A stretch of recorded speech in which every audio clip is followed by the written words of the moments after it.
اب تم شب قدر کو رمضان کی 27ویں اور 29ویں اور 25ویں تاریخوں میں تلاش کرو۔ حدیث 49۔ ایک دن نبی صلی اللہ علیہ وآلہ وسلم لوگوں کے سامنے بیٹھے ہوئے تھے۔ یکایک آپ صلی اللہ علیہ وآلہ وسلم کے سامنے ایک شخص آیا اور اس نے آپ صلی اللہ علیہ وآلہ وسلم سے پوچھا کہ ایمان کیا چیز ہے؟ آپ صلی اللہ علیہ وآلہ وسلم نے فرمایا، ایمان یہ ہے کہ تم اللہ پر اور اس کے فرشتوں پر اور اس کے آخرت میں اللہ کے ملنے پر اور اللہ کے پیغمبروں پر ایمان لاؤ اور قیامت کا یقین کرو۔ پھر اس شخص نے کہا کہ اسلام کیا چیز ہے؟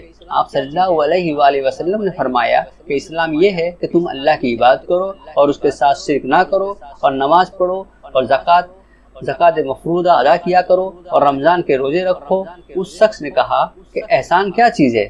آپ نے فرمایا، احسان یہ ہے کہ تم اللہ کی عبادت اس خشوع اور خلوص سے کرو کہ گویا تم اسے دیکھ رہے ہو، اور اگر یہ حالت نہ ہو حاصل ہو کہ تم اس کو دیکھتے ہو تو خیال رہے کہ وہ تمہیں دیکھتا ہے۔ پھر اس شخص نے کہا کہ قیامت کب ہوگی؟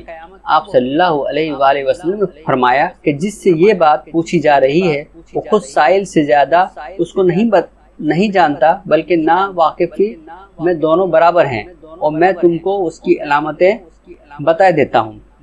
جب لونڈی اپنے سردار کو جنے اور جب سیاہ اونٹوں کو چرانے والے عمارتوں میں رہنے لگے تو سمجھ لینا کہ قیامت قریب ہے، اور قیامت کا علم تو ان 5 چیزوں میں ہے کہ جن کو خدا کے سوا کوئی نہیں جانتا۔ پھر نبی صلی اللہ علیہ وآلہ وسلم نے ان اللہ عندہ علم الساعۃ پوری آیت تلاوت فرمائی۔ اس کے بعد وہ شخص چلا تو آپ صلی اللہ علیہ وآلہ وسلم نے صحابہ سے فرمایا کہ اس کو میرے پاس واپس لاؤ۔ چنانچہ لوگ اس کو واپس لانے کو گئے مگر وہاں کسی کو نہ دیکھا، تو آپ صلی اللہ علیہ وآلہ وسلم نے فرمایا یہ جبرائیل تھے، لوگوں کو ان کے دین کی تعلیم سکھانے آئے تھے۔ ابو عبداللہ کہتے ہیں کہ نبی صلی اللہ علیہ وآلہ وسلم نے ان سب باتوں کو ایمان کا جزو قرار دیا ہے۔ حدیث 50۔ مجھ سے ابو سفیان بن حرب نے بیان کیا کہ ان سے ہرقل نے کہا کہ میں نے تم سے پوچھا کہ محمد صلی اللہ علیہ وآلہ وسلم کے پیروکار زیادہ ہوتے جاتے ہیں یا کم؟ تو تم نے کہا کہ زیادہ ہوتے جاتے ہیں، اور ایمان جب تک اعلیٰ درجے تک نہ پہنچے اس وقت تک اس کی یہی صورت ہوتی ہے۔ میں نے تم سے یہ بھی سوال کیا تھا کہ ان میں سے کوئی اس دین میں داخل ہونے کے بعد دین سے پھر جاتا ہے؟ تو تم نے کہا کہ نہیں، اور ایمان کی حالت اسی طرح ہے جبکہ اس کی بشاشت دلوں میں مل جائے کہ پھر کوئی شخص اس سے ناخوش نہیں ہو سکتا۔ حدیث 51۔ آپ صلی اللہ علیہ وسلم فرماتے تھے کہ حلال ظاہر ہے اور حرام بھی ظاہر ہے، اور دونوں کے درمیان میں شعبہ کی چیزیں ہیں کہ جن کو بہت سے لوگ نہیں جانتے، پر جو شخص شعبہ کی چیزوں سے بچے اس نے اپنے دین اور اپنی آبرو کو بچا لیا، اور جو شخص شعبوں کی چیزوں میں مبتلا ہو جائے اس کی مثال ایسی ہے جیسے کہ جانور شاہی چراگاہ کے قریب چل رہا ہو جس کے متعلق اندیشہ ہوتا ہے کہ ایک دن اس کے اندر بھی داخل ہو جائے۔ لوگوں آگاہ ہو جاؤ کہ ہر بادشاہ کی ایک چراگاہ ہے، آگاہ ہو جاؤ کہ اللہ کی چراگاہ اس کی زمین میں اس کی حرام کی ہوئی چیزیں ہیں۔ خبردار ہو جاؤ کہ بدن میں ایک ٹکڑا گوشت کا ہے، جب وہ سنور جاتا ہے تو تمام بدن سنور جاتا ہے، اور جب وہ خراب ہو جاتا ہے تو تمام بدن خراب ہو جاتا ہے۔ سنو وہ ٹکڑا دل ہے۔ حدیث 52۔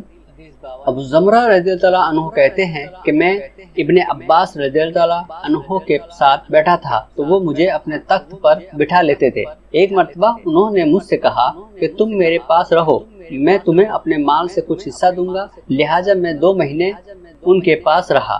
بعد ازاں انہوں نے ایک روز مجھ سے کہا کہ قبیلہ عبد القیس کے لوگ جب نبی صلی اللہ علیہ وآلہ وسلم کے پاس آئے تو آپ نے ان سے کہا کہ تم کس قوم سے ہو، یا یہ پوچھا کہ تم کس جماعت سے ہو؟ وہ بولے کہ ہم ربیہ کے خاندان سے ہیں۔ آپ نے فرمایا کہ مرحبا بالقوم، یا بجائے بالقوم کے بالوفد فرمایا، غیر خزایا ولا ندامہ۔ پھر ان لوگوں نے عرض کیا کہ یا رسول اللہ، ہم سوائے ماہ حرام کے کسی اور زمانے میں آپ کے پاس نہیں آ سکتے، اس لیے کہ ہمارے اور آپ کے درمیان کفار مصر کا قبیلہ رہتا ہے، اس سے ہمیں اندیشہ ہے، لہٰذا آپ ہم کو کوئی ایسی بات بتا دیجئے کہ ہم اپنے پیچھے والوں کو اس کی اطلاع کر دیں اور ہم سب اس پر عمل کر کے جنت میں داخل ہو جائیں۔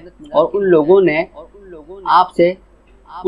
آپ سے پینے کی چیزوں کی بابت بھی پوچھا کہ کون سی حلال ہے اور کون سی حرام، تو آپ نے انہیں 4 چیزوں کا حکم دیا اور 4 باتوں سے منع کیا۔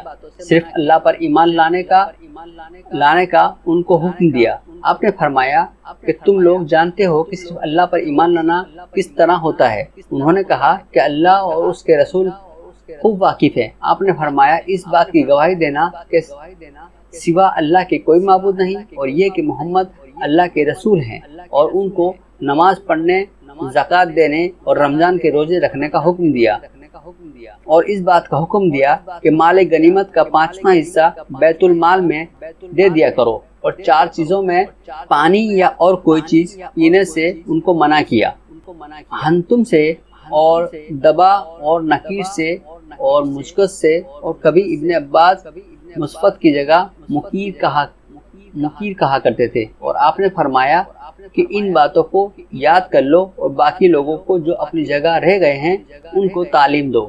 حدیث 53، رسول اللہ صلی اللہ علیہ وآلہ وسلم نے فرمایا کہ اعمال کے نتیجے نیت کے موافق ہوتے ہیں، اور ہر شخص کے لیے وہی ہے جو وہ نیت کرے، لہٰذا جس کی ہجرت اللہ اور اس کے رسول کے لیے ہوگی تو خدا کے ہاں اس کی ہجرت اسی کام کے لیے لکھی جاتی ہے جس کے لیے اس نے ہجرت کی ہو، اور جس کی ہجرت دنیا کے لیے ہو کہ اسے مل جائے، یا کسی عورت کے لیے ہو جس سے وہ نکاح کرے، تو وہ اس کی ہجرت اس بات کے لیے ہوگی جس کے لیے اس نے ہجرت کی ہو۔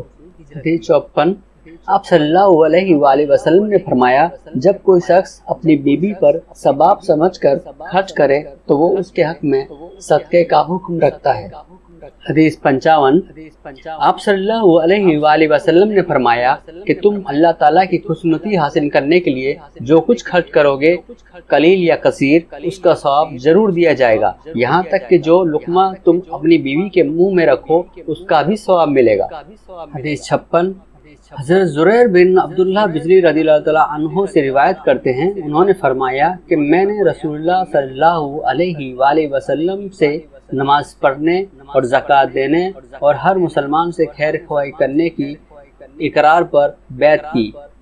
حدیث 57، حضرت زیاد بن علاقہ کہتے ہیں کہ جس دن مغیرہ بن شعبہ کا انتقال ہوا اس دن میں نے زریر بن عبداللہ سے سنا، پہلے وہ کھڑے ہو گئے اور اللہ کی حمد و ثنا بیان کی، پھر لوگوں سے مخاطب ہو کر کہا کہ اللہ وحدہ لا شریک لہ کے خوف اور وقار اور آہستگی کو اپنے اوپر لازم رکھو یہاں تک کہ امیر تمہارے پاس آ جائے، اس لیے کہ امیر تمہارے پاس ابھی آتا ہے۔ پھر کہا کہ تم لوگوں اپنے اوپر مطوفی کے لیے خدا سے معافی مانگو، کیونکہ وہ خود بھی اپنے مجرموں کو قصور معاف کر دینے کو پسند کرتے تھے۔ پھر کہا کہ ایمان اما بعد، میں نبی صلی اللہ علیہ وآلہ وسلم کی خدمت میں حاضر ہوا اور کہا کہ میں آپ سے اسلام پر بیعت کرتا ہوں، تو آپ نے مجھ سے مسلمان رہنے اور ہر مسلمان سے خیر خواہی کرنے کی شرط لگائی، بس میں نے اسی پر آپ سے بیعت کی۔ قسم ہے اس مسجد کے پروردگار کی، بے شک میں تم لوگوں کا خیر خواہ ہوں۔ اس کے بعد انہوں نے استغفار کیا اور منبر سے اتر آئے۔